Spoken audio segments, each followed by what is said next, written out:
چنانچہ نبی کریم سرور دو عالم صلی اللہ علیہ وسلم کے دنیا میں تشریف لانے کے جو مقاصد بیان فرمائے ہیں اللہ تبارک و تعالیٰ نے، ان میں ایک بڑا مقصد ہے وہ یزکیہم، کہ وہ ان انسانوں کو پاک صاف بنائے۔ کس چیز سے پاک صاف؟ گناہوں سے پاک صاف، شرک سے پاک صاف، بدعات سے پاک صاف، برے اخلاق سے پاک صاف، اور اچھی عادتیں ان کے اندر پیدا کریں۔ تو زکوٰۃ کے ایک معنی یہ ہے۔ تو یہاں مفسرین، حضرات مفسرین نے فرمایا کہ یہاں پر یہ معنی بھی مراد ہو سکتے ہیں، زکوٰۃ پر عمل کرنے والے ہیں، اس کا مطلب یہ ہے کہ اس بات کی پوری کوشش کرتے ہیں کہ ان کے اخلاق، ان کا کردار، ان کے اعمال وہ گندگیوں سے پاک ہو جائیں، اور خاص طور پر جو باطنی اخلاق ہیں ان کے لیے تزکیہ زیادہ استعمال ہوتا ہے۔ یعنی آدمی پاک اس طرح ہو جائے کہ اس کے دل میں حسد نہ رہے، اس کے دل میں کسی دوسرے سے بغض نہ رہے، اس کے دل میں نام و نمود دکھاوے کا جذبہ نہ رہے، اخلاص ہو، دکھاوا نہ ہو، اس کے دل میں تکبر نہ رہے، تواضع پیدا ہو، یہ سارا زکوٰۃ کے اندر داخل ہے۔ تو مفسرین کی ایک بڑی جماعت نے یہ فرمایا کہ یہاں پر مراد یہ زکوٰۃ ہے کہ آدمی زکوٰۃ، اس لیے زکوٰۃ فاعلون فرمایا گیا ہے کہ زکوٰۃ کے اوپر عمل کرنے والے، یعنی اپنے اخلاق کو پاک کرنے والے۔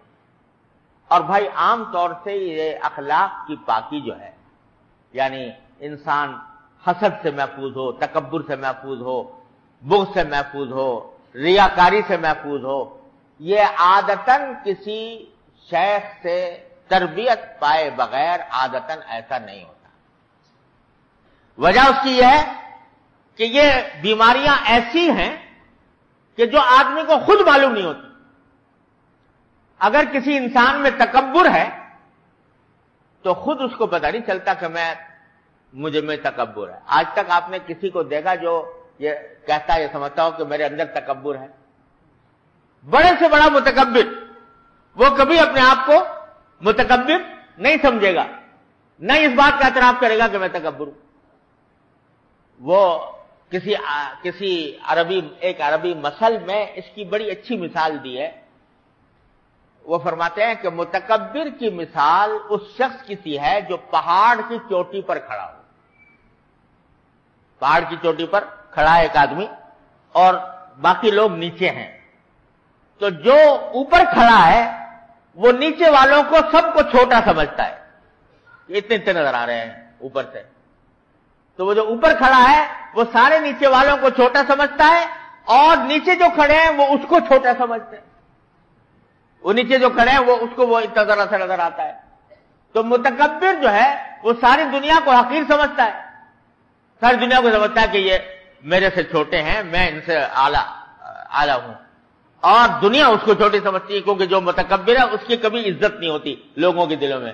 وہ چاہتا ہے کہ میری عزت ہو، لیکن متکبر کی عزت دل میں نہیں ہوتی۔ زبردستی کوئی اس کے آگے احترام کا معاملہ کر لے وہ الگ بات ہے، لیکن جو متکبر ہوگا عام آدمیوں کے دل میں اس کی عزت نہیں ہوگی، زبان سے چاہے وہ کچھ بھی لوگ اس کے سامنے کہتے رہیں۔ تو یہ ایسی بیماری ہے کہ خود پتہ نہیں چلتا۔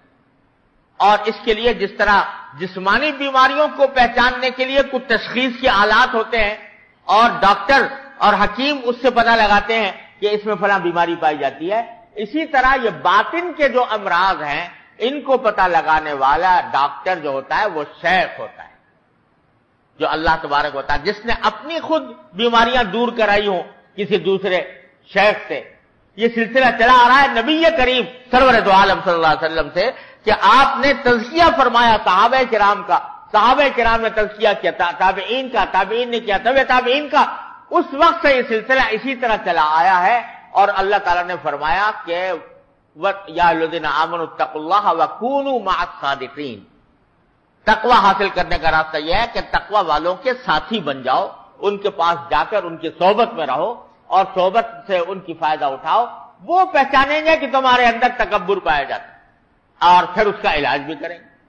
اگر حسد پایا جائے وہ پہچانیں گے کہ حسد پایا جاتا ہے، اس کا علاج کریں گے۔ ریاکاری پائی جاتی ہے اس کا علاج کریں گے۔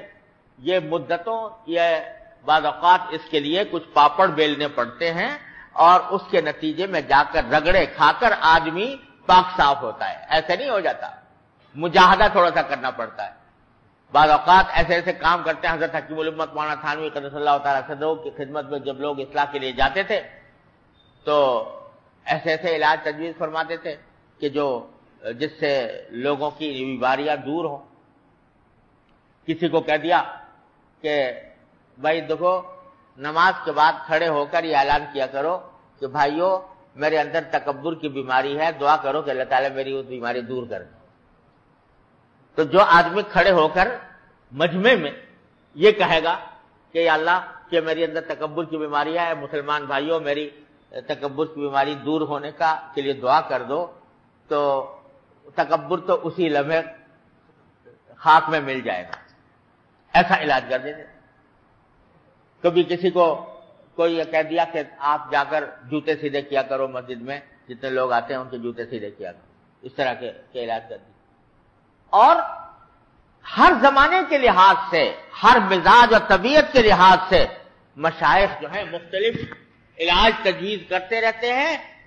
بعض اوقات آسان, بعض اوقات تھوڑی سی مشکل, لیکن ان مشکلات سے گزرنے کے بعد اللہ تعالیٰ کے فضل و کرم سے آدمی کو بیماریوں سے نجات مل جاتی ہے.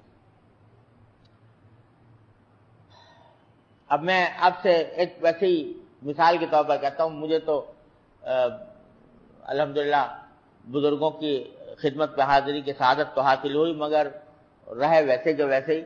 لیکن میں بتا رہا ہوں کہ کس طرح بزرگ جو ہیں وہ لوگ سمجھتے ہیں کہ یہ بزرگوں کے پاس جا کر کچھ وظیفے حاصل کر لیے جاتے ہیں اور وہ وظیفے پڑھنے کا نام جو ہے وہ پیری مریدی رکھ لیا ہے. اصل جو مقصود ہوتا ہے وہ ان بیماریوں کا علاج ہے. میں جب حضرت مولانا حضرت عارفی قدس اللہ تعالیٰ سرہ کی خدمت میں حاضر ہوا بیعت کے لیے, میں اور میرے بڑے بھائی, تو کچھ ہی دنوں کے بعد انہوں نے ہم پر یہ پابندی لگا دی تھی 10 سال تک کوئی واعظ نہیں کرنا, کوئی تقریر نہیں کرنی. اب لوگوں کی دعوتیں آ رہی ہے, بلایا جا رہا ہے, اصرار ہو رہا ہے, لیکن حضرت کی طرف سے وہ مانعات, کوئی تقریر نہیں کرنی. 10 سال یہ پابندی رکھی گئی ہے, اور 10 سال تک کبھی غیر ملک سے دعوت آ رہی ہے, کبھی پاکستانی سے دعوت آ رہی ہے, کبھی کہیں بلایا جا رہا ہے واعظ اور تقریر کے لیے, لیکن حضرت کی طرف سے پابندی ہے. الحمدللہ وہ 10 سال اسی پابندی کے حالت میں گزارے, اور الحمدللہ اس کا عجیب نفع محسوس ہوا, عجیب فائدہ اس کا محسوس ہوا, بے شمار فوائد تھے. اب میں آپ سے کیا عرض کروں. لیکن مثال اس لیے دی کہ یہ نہیں کہ بس وظیفے بتا دیے کہ صبح کو یہ تسبیح پڑھ لیا کرو, شام کو یہ تسبیح پڑھ لیا کرو. کسی سے اصلاحی تعلق قائم کرنے کا اصل مقصود اپنی بیماریوں کا علاج ہوتا ہے. اب وہ بیماریوں کا علاج کرنے میں بعض اوقات کچھ پابندیاں بھی برداشت کرنی پڑتی. تو جب پابندیاں برداشت کیتی ہیں تو قال را بگزار صاحب حال چھو, پیش مردے کا ملے پامال چھو. جب آدمی پامال ہوتا ہے کسی اللہ والے کے پاس, پھر اللہ تبارک و تعالیٰ اپنا کرم فرما دیتے ہیں اور کچھ نہ کچھ علاج اس کا ہو جاتا ہے. تو اصل للزکاۃ فاعلون کے ایک معنی یہ ہے جو میں نے عرض کیے کہ اپنے اخلاق کی, کردار کی اصلاح, اور اس کے لیے لازمی, تقریباً لازمی چیز ہے, اس کے بغیر نہیں ہوتی, کہ کسی اللہ والے سے اصلاح کا تعلق قائم کرے انسان اور اس کے ہدایات پر عمل کرے. پہلے زمانے میں تو بڑے لمبے چوڑے مجاہدات لوگ کراتے تھے, اب قوتیں کم ہو گئی. ہمارے حضرت کی مولانا تھانوی رحمۃ اللہ علیہ نے آسان کر دیا معاملہ, تو الحمدللہ وہ آسان علاج بھی تجویز فرما دیے گئے ہیں.